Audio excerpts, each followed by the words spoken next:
Let me know when it's ready. Oh, it is ready. Okay. Yep.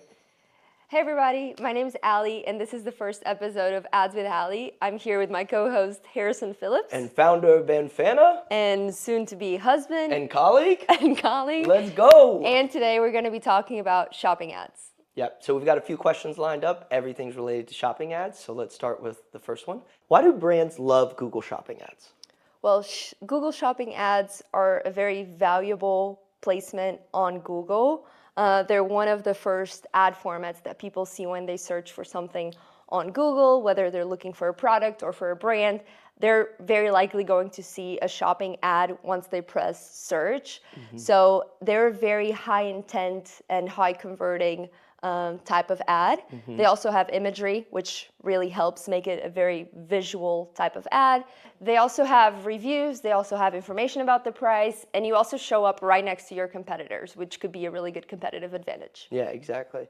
We actually had a brand one time that they sold canned wine, and they chose to show like cats beside the canned wine. So it was just like in the shopping auction, all of the competitors with canned wine and then cats. In canned wine. Yes, and we had that one client, or it was a competitor of one of our clients that had the image of this guy doing like yoga poses. Yeah, in to jeans. Show how stretchy the pants were. Yeah. And that was hilarious because it was this ad on Google Shopping was right next to other really formal like models, just showing the pants, and this guy was doing like the split on a shopping ad. Which was great. Which was hilarious. It's a great place to show your branding as well. Like, yeah. I mean, it doesn't seem like it because it's Google, and Google can be so like stiff and like show the product image, but it actually is a kind of a cool place to show some branding if it converts. Question number 2. Why do most e-commerce brands waste money on Google Shopping? I think one of the big mistakes a lot of brands make is not having their product feed optimized for shopping ads. Shopping ads depend almost fully on how well structured your product feed is and the data that you have in it. And so it's really important that that feed is optimized 100%. before you run ads. I mean, titles, descriptions, we just talked about image testing, like product type is a place that gets missed a lot. And actually coming soon is new feed types. So your Google Shopping feed might contain Q&As, more for like AI prompting and stuff. So the feed is only going to become more and more important. Yeah, making sure you fill in your product attributes. You can add in custom labels as well to make it easier to segment your products and your campaigns. But yeah, very important to have a strong product feed before you run shopping ads. All right, question number 3. Can small brands still win on Google Shopping? This is a good one. Yes. I don't want to say no to that because I think everyone should be able to compete. But it is harder for sure. Google Shopping needs conversion data, and if you're a small brand and you invest less, you're going to have less data. If you're a newer brand, same thing. So definitely harder. It also depends on how much you're spending, because if you're competing in the auction against big brands, like in the beauty space with Sephora, Ulta, or even Amazon, you're competing against these massive, massive players. And sometimes it's really hard to gain market share next to them. But yeah, I think if you're a very niche, very unique brand, and you can really differentiate yourself with really specific keywords, I think you have a chance to make shopping work for you as well. I wouldn't say shopping is the best place for brand discovery. I would say Meta probably is, right? Like Facebook, Instagram, TikTok. So if you're a smaller brand, you're less likely to be noticed in an auction, and especially if you're going up against retailers, like you said. So you really have to figure out what your differentiating factor is. And it's not price, let me just tell you that, because you're not going to win by being cheaper, especially if you're going up against usually Sephora's and Ulta's and Amazon's and the big box retailers.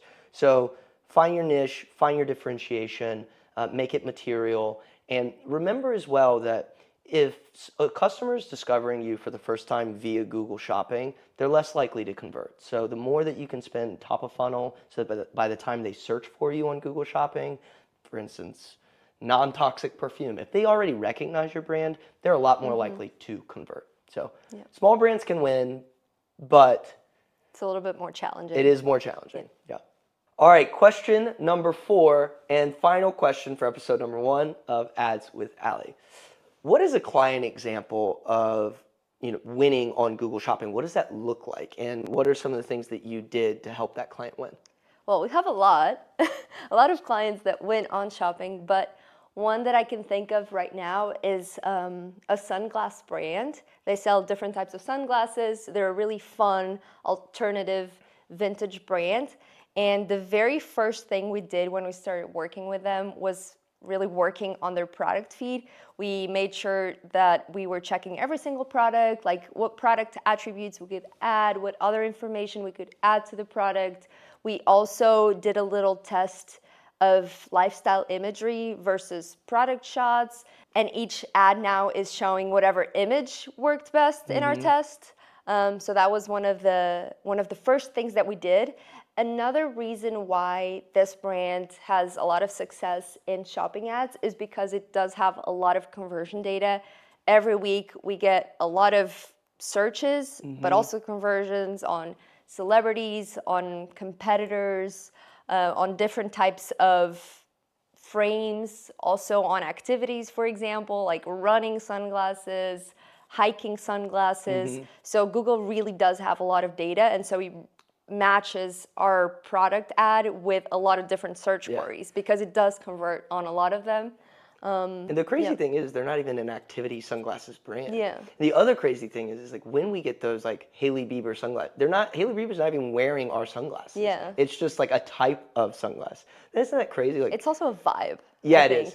think. The brand has a brand, right? There's a brand feel to it. But yeah, that's what the first things we do, right? We optimize the product feed and pick some products had better lifestyle image click-through rate, some had better product shots had better click-through rate, right? So, Yeah, and then there's also something like super simple that I think anybody can see when you look at like 6 different ads. Like your eyes tend to go to one that looks better, and our ads look very strong. yeah. And so I think that's why we win. I think shopping ads too, it's just a place where brands, for whatever reason, have decided to be boring. And if you search for, cool sunglasses for women, like it's a product shot against a white background. And it's like, well, why not test being more fun? And this brand in particular is a lot of fun. So I think that bodes in their favor.